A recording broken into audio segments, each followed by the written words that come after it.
El cerebro es la parte más superior y más voluminosa del encéfalo. Aquí es donde ocurren los procesos cognitivos, la memoria, las emociones y se integra la información que viene de todas partes del cuerpo. Realmente, el cerebro es solo una de las estructuras que forman el encéfalo. Es decir, dentro de la cavidad craneal se encuentra el encéfalo. El encéfalo está compuesto por tres estructuras: el cerebro, el tallo cerebral y el cerebelo.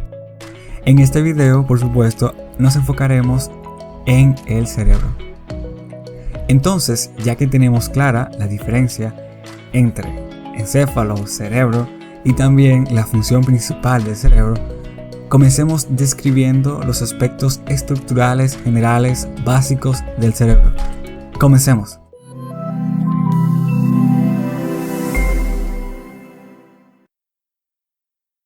Tomando en cuenta su origen embriológico, la estructura que forma el cerebro es conocida como prosencéfalo o cerebro anterior. Esta, a su vez, da origen al telencéfalo, que es la parte más externa que forma los hemisferios cerebrales, y al diencéfalo, que es la parte más interna y se distribuye como si fuera el núcleo del cerebro. Tengan estas estructuras pendientes porque volveremos a hablar de ellas en un momento. Cuando vemos el cerebro desde la parte superior, es decir, desde arriba, podemos ver una amplia hendidura en el centro del cerebro.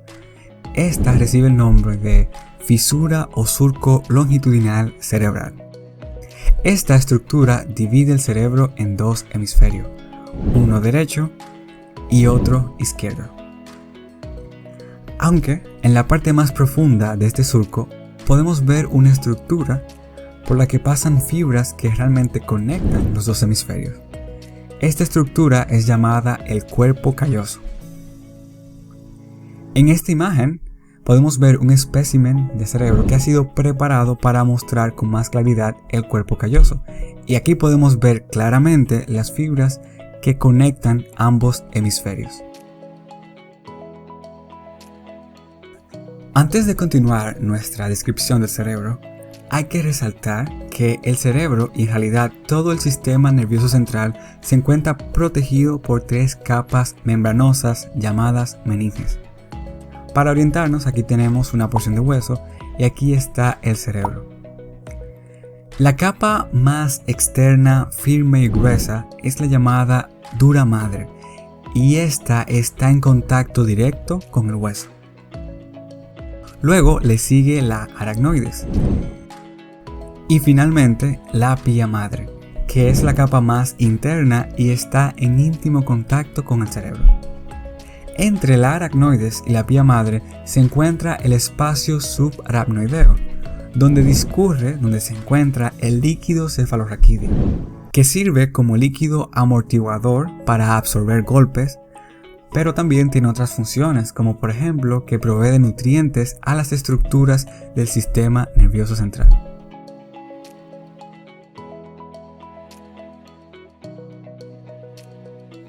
Los hemisferios cerebrales tienen una configuración característica. De hecho, si hacemos un corte más o menos a este nivel y tomamos una sección del cerebro para verlo por dentro, vemos que saltan a la vista diferentes estructuras. Primero identificamos lo que ya conocemos. Aquí tenemos la fisura longitudinal cerebral, que divide el cerebro en dos hemisferios, un hemisferio izquierdo y otro derecho. En la parte central podemos ver el cuerpo calloso, donde pasan las fibras que conectan ambos hemisferios. Entonces, después de haber descrito o repasado las estructuras que ya conocemos, ahora sí hablemos de las estructuras que todavía no conocemos. Hacia la periferia vemos esta estructura que se extiende por toda la parte externa del hemisferio. Esta es la corteza cerebral. La corteza cerebral está compuesta por sustancia gris. Y recuerden que la sustancia gris está constituida por los cuerpos de las neuronas. Y es en esta capa de apenas unos pocos milímetros de espesor donde tiene lugar el pensamiento abstracto y el razonamiento. En la parte interna vemos que las estructuras tienen un aspecto blanquecino, debido a que por ahí pasan los axones de las neuronas. Estas regiones blanquecinas se conocen como sustancia blanca. También hay otras porciones que no pertenecen a la corteza que tienen sustancia gris y que se encuentran en el interior de los hemisferios, como vemos aquí. Estos son los llamados ganglios basales. Finalmente, dentro de cada hemisferio encontramos pequeñas cavidades, llamadas ventrículos laterales. Estos espacios normalmente están llenos de líquido cefalorraquídeo. Entonces podemos decir que la corteza cerebral, la sustancia blanca, los ganglios basales y el ventrículo lateral son los componentes de un hemisferio cerebral. Pero esto no es todo. Recuérdate que anteriormente mencionábamos que el cerebro está compuesto por el telencéfalo, que son todas las estructuras que acabamos de describir, y que también tiene otra parte, una porción central que pareciera ser el núcleo del cerebro. Esa parte central se llama diencéfalo. Algo importante a resaltar es que en la parte central del diencéfalo podemos ver otra pequeña cavidad. Esta cavidad es conocida como el tercer ventrículo cerebral. Y a diferencia del ventrículo lateral que mencionábamos anteriormente, que es una estructura bilateral que se encuentra en ambos hemisferios, el tercer ventrículo es uno y se encuentra únicamente en la parte central del diencéfalo. Algo más que podemos ver a la izquierda es una columna de sustancia blanca, que es llamada cápsula interna. La cápsula interna nos ayuda a dividir las estructuras del diencéfalo que se encuentran en la parte central y las estructuras del telencéfalo que se encuentran más hacia la periferia y que eran las estructuras que describíamos anteriormente. Cada hemisferio cerebral, anatómicamente hablando, tiene tres caras. Una cara lateral o externa, la cara medial o interna, que son las estructuras que están hacia la línea media. Por ejemplo, aquí vemos el cuerpo calloso y aquí se uniría el otro hemisferio. Y por último tenemos una cara inferior.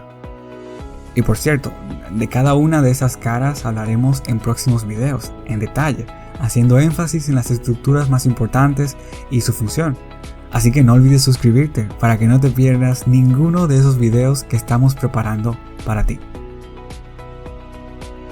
Si nos fijamos en la cara lateral, vemos que la estructura del cerebro es irregular. Podemos apreciar protrusiones o pequeñas elevaciones y partes que están hundidas. En el cerebro, las partes que están elevadas son llamadas giros o circunvoluciones. Los espacios entonces que se forman entre estas circunvoluciones son los llamados surcos. Si ampliamos mejor la imagen de la cara lateral del cerebro, aquí podemos ver una circunvolución. Y entre dos circunvoluciones podemos ver un surco. De casualidad, ¿sabes por qué el cerebro tiene esos pliegues o forma irregular? Bueno, esa forma irregular del cerebro permite que la superficie cerebral sea mayor. Exactamente, y aquí te tengo un ejemplo que lo explica mejor. Excelente, adelante. Pensemos en este pedazo de papel. Imagínate que aquí tienes escrito una receta para hacer un pastel de fresa. La longitud de este papel es de 26 centímetros. Pero si yo arrugo este papel y hago una bola con él, este todavía conserva las instrucciones para la receta del pastel de fresa, pero su longitud es de solo 6 centímetros, porque está plegado, al igual que el cerebro. Como el cerebro es tridimensional, estos pliegues o arrugas permiten aumentar la superficie de la corteza cerebral mientras se utiliza el menor espacio posible. Gracias, Dalia. Excelente ejemplo. No es nada, siempre que sea necesario. Finalmente, hay dos estructuras muy importantes en la cara lateral del cerebro que debes aprender. Si miras con cuidado, En la parte central del cerebro hay un surco que desciende de manera vertical. Este surco se llama surco central. Aproximadamente donde el surco central termina, hay otro surco. Este es el surco lateral.